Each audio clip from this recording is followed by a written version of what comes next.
اب ہم crack down شروع کر لیں گے افغان مہاجرین کے اوپر. کیا آپ نے اس طرح کا کوئی فیصلہ کیا؟ ہم ایک کریک ڈاؤن یا ایک پلان کر رہے ہیں. The aliens should leave the land of Pakistan. 1 نومبر تک رضاکارانہ طور پہ واپس اپنے اپنے ممالک میں چلے جائیں, اور اگر 1 نومبر تک نہیں جاتے انفورسمنٹ کے تحت ہم ان کو ڈی پورٹ کریں. افغان خاندانوں کی واپسی میں تیزی آئی ہے. 5 دن میں 391 افغان خاندان وطن واپس لوٹ گئے ہیں. گزشتہ 5 روز کی بات کریں تو 3524 افراد پر مشتمل 391 افغان خاندان تو ہم سرحد کے راستے وطن واپس جا چکے ہیں. افغانوں کے اوپر کریک ڈاؤن, افغانوں کے اوپر جو مشکلات لانا, یہ میں کہتا ہوں انسانیت عمل کے خلاف ہے. جن افغان ریفیوجیز کو پکڑا ہے ان میں سے ہمارے پاس 75 to 80% وہ افغان ریفیوجی تھے جو ڈاکومنٹڈ ہے.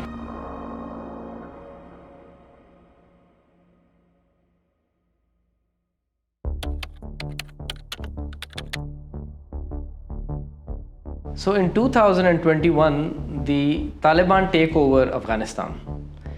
And what happens is کہ اس سے پہلے جو افغان نیشنل گورنمنٹ وہاں پر تھی, جس کو یونائٹڈ اسٹیٹس آف امریکہ اور ایک گلوبل کولیشن فورسز نے سپورٹ کیا ہوا تھا, اس حکومت سے منسلک جتنے بھی لوگ تھے, many of them, soldiers, police people, intelligence people, politicians, they all felt that their life was under threat under the new Taliban regime. So اب اپنی جان بچانے کے لیے ان میں سے بہت سے لوگوں نے پاکستان کی طرف ہجرت کی. ان میں سے ایک خاتون تھی راحیل عزیزی, جو کہ افغان پولیس میں کام کرتی تھیں. She was from the Hazara tribe which is an ethnic as well as religious minority in Afghanistan, and especially the Taliban government does not have a great history of their attitude towards the Hazara.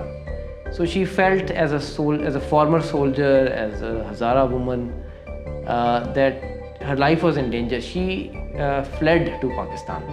Pakistan آنے کے بعد ایک سادہ خاتون تھی. She did not have any much advice. انہوں نے خود اپنے آپ کو جا کر آپ پارا تھانے کے سامنے سرنڈر کر دیا. نہ اردو بولتی ہیں, نہ پشتو بولتی ہیں, نہ انگریزی بولتی ہیں, صرف دری بولتی ہیں, جو کہ اسلام آباد پولیس میں, ایڈمنسٹریشن میں شاید ہی کسی کو آتی ہو. آپ پارا تھانے نے ان کو ڈسٹرکٹ ایڈمنسٹریشن کے روبرو پیش کیا, اور ڈسٹرکٹ ایڈمنسٹریشن نے ایف آئی اے کو بلا لیا, اور ایف آئی اے نے ان کے خلاف سیکشن 14 فارنرز ایکٹ کا ایک پرچہ کاٹ دیا. سیکشن 14 فارنرز ایکٹ کیا ہے؟ یہ وہ قانون ہے جس میں لکھا ہے کہ پاکستان میں کوئی بھی شخص اگر آئے گا تو وہ ویزا لے کر آئے گا, اور اگر وہ بغیر ویزے کے پاکستان آتا ہے یا پاکستان میں اس کا ویزا ایکسپائر ہو جاتا ہے اور پھر بھی پاکستان میں رہتا ہے, تو ایسی صورت میں وہ مجرم قرار پائے گا اور اس کو بڑی سخت سزا 10 سال تک کی سزا دی جا سکتی ہے. سو سیکشن 14 کا مقدمہ اپنی جان بچا کر پاکستان بھاگ کر آنے والی اس خاتون پر ڈال دیا گیا. اس مقدمے میں اس کو میجسٹریٹ کے روبرو پیش کیا گیا. میجسٹریٹ نے بھی کوئی تفتیش نہیں کی اور اس کو اڈیالہ جیل بھیج دیا, اور اگلے 9 ماہ یہ خاتون جو نہ اردو بولتی ہے, نہ پنجابی, نہ پشتو, بڑی اذیت میں اڈیالہ جیل میں رہی. اس دوران میں U N H C R کو کسی طریقے سے اس معاملے کا علم ہوا, اور U N H C R میں اس خاتون نے اپنے جو ریفیوجی سٹیٹس ہے, اسائلم سٹیٹس, اس کے لیے ایک درخواست دائر کر دی. جیل سے اسائلم سٹیٹس کے لیے دائر کی ہوئی اس درخواست کی بنیاد پر اسلام آباد ہائی کورٹ سے رجوع کیا گیا اور ضمانت مانگی گئی. سیکشن 14 کے مقدموں میں ضمانت بڑی مشکل سے ملتی ہے, لیکن یہاں حالات یہ تھے کہ اس نے اپنی جان بچا کر پاکستان یہ آئی تھی, اور یہ بات ایف آئی آر میں بھی لکھی تھی. تو جان بچانے کے حوالے سے جتنے ہمارے دوست قانون سے واقف ہیں, اسپیشلی لائرز, لا اسٹوڈنٹس, آپ کو معلوم ہوگا کہ سیلف ڈیفینس کے لیے آپ اگلے کو قتل بھی کر سکتے ہیں. تو سیلف ڈیفینس کے لیے بارڈر پار کر لینا بغیر ویزا کے, یہ تو اتنی بڑی بات نہیں ہے. یہی وہ دلیل تھی جو اسلام آباد ہائی کورٹ نے پریویل کی, اور اسلام آباد ہائی کورٹ نے یہ کہا, یعنی اس کو ضمانت پر رہا کیا اور یہ طے کیا کہ اگر کوئی شخص اپنی جان بچا کر پاکستان آتا ہے تو ظاہر ہے کہ اس کے پاس نہ ویزا لینے کا وقت تھا, نہ مہلت تھی, تو یہ کوئی جرم نہیں ہے. اس کے بعد جب یہ ضمانت پہ رہا ہو گئی اڈیالہ جیل سے, تو U N H C R نے اس کے کیس کی اور تفتیش کی, اور تمام شواہد اور حقائق کی روشنی میں یہ طے ہو گیا کہ یہ واقعی پاکستان شوقیہ نہیں آئی بلکہ اپنی جان بچا کر آئی ہے۔ اسی لیے اس کے بہاف پر ہم نے اسلام آباد ہائی کورٹ میں ایک کواشمنٹ پٹیشن دائر کی، یعنی اس کے پرچے کو ختم کرنے کے لیے، اس کے خلاف فوجداری مقدمے کو نمٹا دینے کے لیے درخواست دی گئی۔ اس دوران میں ایک دو بہت اچھی ڈیولپمنٹس یہ ہوئی کہ UNHCR نے اس کو ایک لیٹر بھی دیا کہ اس کا کیس ریفیوجیز کے دائرے میں آتا ہے، اور آسٹریلین گورنمنٹ نے اس کو ریفیوجی ویزا بھی دے دیا۔ لیکن یہ پاکستان سے نکل کر آسٹریلیا میں ایک نئی زندگی کا آغاز بھی نہیں کر سکتی تھی جب تک کہ پاکستان کی حکومت اس کو ایگزٹ پرمٹ نہ دیتی، اور ایگزٹ پرمٹ حکومت اس لیے نہیں دے رہی تھی کہ اس کے خلاف ایک فوجداری مقدمہ سیکشن 14 کا پروسیکیوشن چل رہی تھی۔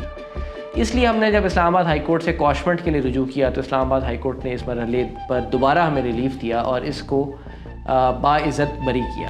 اسلام آباد ہائی کورٹ کے 21 صفحے پر مشتمل مفصل فیصلے میں جسٹس بابر ستار صاحب نے یہ بات واضح کی ہے کہ پاکستان کا آئین جو بنیادی حقوق دیتا ہے، زندہ رہنے کا حق، عزت کے ساتھ جینے کا حق، آزادی کا حق، یہ حقوق صرف پاکستان کے شہریوں کو حاصل نہیں ہے بلکہ اس دھرتی پر موجود تمام لوگوں کو جو وقتی طور پر بھی یہاں پر ہیں، چاہے ویزا پر ہیں، چاہے ریفیوجیز کی حیثیت سے ہیں، ان تمام لوگوں کو بھی وہ آئینی بنیادی حقوق حاصل ہیں۔ اور ان بنیادی حقوق میں سے سب سے اہم حق ہے زندگی کا حق۔ تو اگر ایک خاتون کے بارے میں یہ طے ہو چکا ہے شواہد اور حقائق کی روشنی میں کہ وہ اپنی جان بچا کر پاکستان آئی ہے، تو پھر اس نے ویزا لیا یا نہیں لیا یہ کوئی اتنی بڑی بات نہیں ہے۔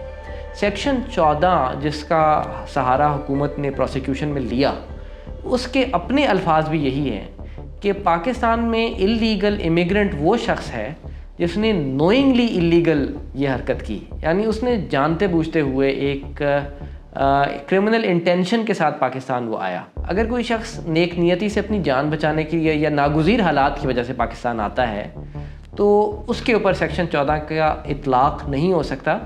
یہ بات سیکشن 14 کے الفاظ سے بھی واضح ہو جاتی ہے۔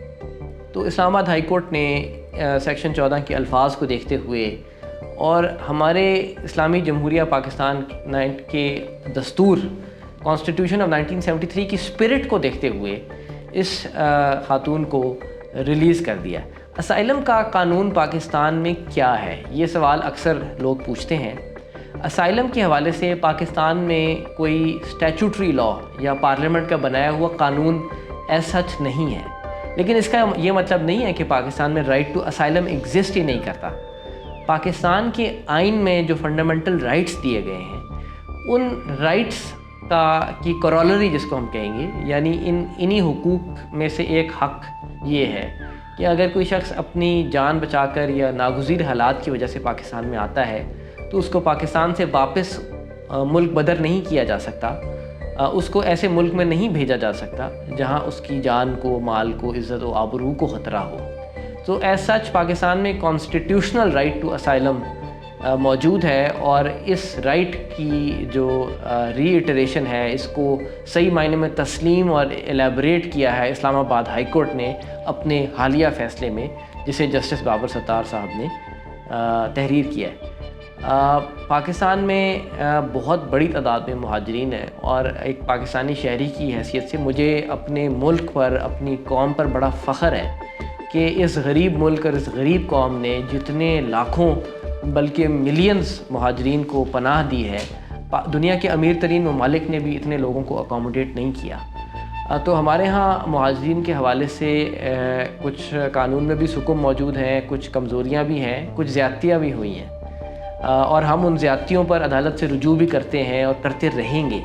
لیکن ساتھ ہی ساتھ مجھے اس بات پر بڑا فخر ہے کہ ہمارا ملک اور ہماری قوم مہاجرین کے حوالے سے دنیا کے دیگر ممالک کی نسبت ایک بہت بڑے دل والے لوگ ہیں، بڑی قوم ہے، بڑی سخاوت کے ساتھ ہم نے ان کے ساتھ معاملہ رکھا ہے۔ اور اس کی ایک وجہ جو ہے یہ ہمارا کلچر، ہمارا دین بھی ہے، جس میں مہاجرین کی جو حقوق ہیں ان کو تسلیم کیا گیا ہے، اور ہمیشہ سے مہاجرین کے ساتھ اچھے برتاؤ پر ہمیں تلقین کی جاتی ہے۔ پاکستان میں بچے کو مہاجرین کے حقوق کے بارے میں پتہ ہے، کیونکہ ہمارے دین کی جو تاریخ ہے وہی انصار اور مہاجرین کی تاریخ سے شروع ہوتی ہے۔ یہ چیزیں دنیا کے ہر ملک میں، ہر قوم میں نہیں ہیں۔ یہ شعور،